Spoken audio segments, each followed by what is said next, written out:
Bonjour Yolande Delavigne. Bonjour Jean-Marie. Vous êtes journaliste, on vous présente plus. Vous avez officié sur de nombreuses radios et en particulier Sud Radio. C'est pourquoi votre voix sera familière à certains de ceux qui nous écoutent. Quoi qu'il en soit, on vous accueille aujourd'hui avec plaisir pour parler d'une part de la Journée mondiale des intelligences animales. On en parlera dans quelques minutes. Mais d'autre part de ce livre que vous dirigez, ça s'appelle L'animal médecin, Alizio Science, l'éditeur. On parle d'ours, d'abeilles, on parle de chiens, de chevaux, de chats, soit qui nous soignent, soit qui se soignent. Alors d'abord, je vous propose de commencer par le chimpanzé. Vous nous parlez justement de chimpanzés qui arrivent à se soigner tout seuls dans la nature. Alors en fait, là, on découvre que la plupart des animaux savent se soigner dans cette immense pharmacie. En fait, qu'est la nature. N'oublions pas que la plupart de nos médicaments sont faits à base de plantes. Donc en effet, c'est très très nouveau. Hein. C'est une recherche qui s'appelle la zoopharmacognosie qui a 20 ans. La zoopharmacognosie. Donc on commence à découvrir. Donc évidemment, on a pas mal étudié les chimpanzés. Et en effet, on a découvert qu'ils peuvent faire jusqu'à 3 km pour trouver une herbe précise, une écorce particulière pour se cicatriser une plaie, pour éviter d'avoir des vers, parce qu'ils n'ont pas de vermifuges dans la nature, pour se soigner des problèmes d'estomac, etc. Donc encore, eux, c'est un peu nos cousins, je dirais. Ouais. Mais là où c'est dingue, c'est qu'on le découvre chez des animaux, les mésanges par exemple. On a tous des mésanges dans notre jardin. On a découvert il n'y a pas très longtemps que dans leur nid, elles mettent des herbes très particulières. Elles mettent pas n'importe quoi. Elles mettent de la lavande, de l'hélicryse.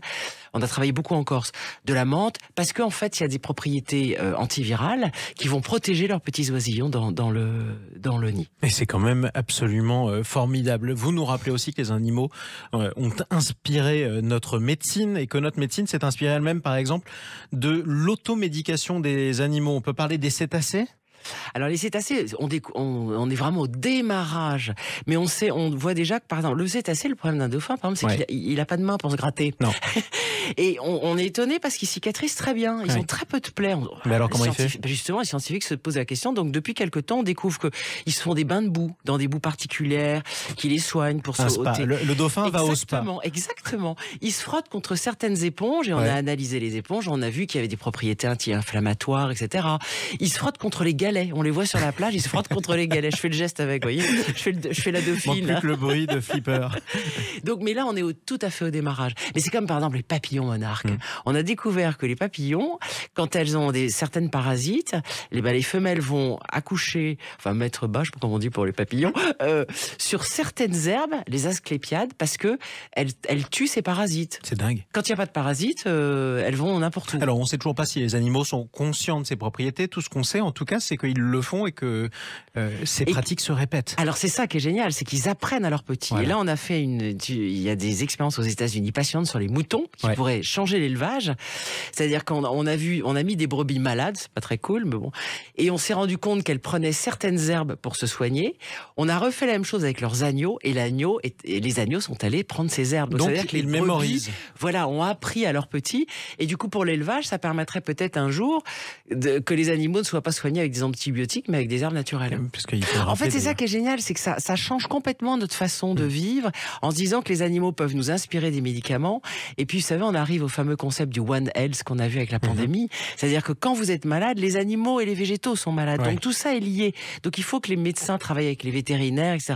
Donc en fait, c'est un démarrage de recherche qui est absolument inouï. Et c'est un nouveau champ en fait qui s'ouvre tout simplement dans la recherche. Est-ce qu'on peut dire d'ores et déjà qu'il y a des choses que notre médecine doit aux animaux ou pas ? Plein. Alors, il y a énormément de médicaments. Et là, dans le livre, il y a Aina Queiroz, dont c'est le métier. Elle travaille dans un labo et elle s'inspire des animaux comme les gorilles pour fabriquer des nouveaux médicaments. Ou Sabrina Krief, qui travaille justement au Congo avec les chimpanzés. Ça, c'est formidable. On va parler aussi de l'autre aspect, celui qui nous montre qu'on peut se soigner grâce aux animaux.